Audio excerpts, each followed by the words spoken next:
Alhamdulillahi wahdah, wassalatu wassalamu ala man la nabiyya ba'dah, wa ala alihi wa ashabihi alladhina awfu ahdah.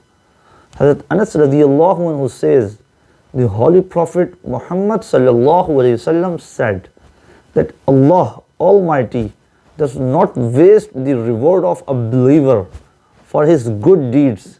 Because of his good deeds, he is giving good deeds in this world, and in the hereafter he will be rewarded. And whoever does good deeds for the pleasure of Allah subhanahu wa ta'ala, then the disbeliever will be given him in return for this good deeds in this world.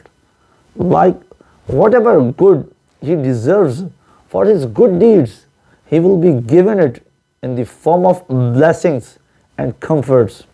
It is given in this world, until when he reaches the hereafter, there will be no good in his book of deeds for which he will be rewarded there.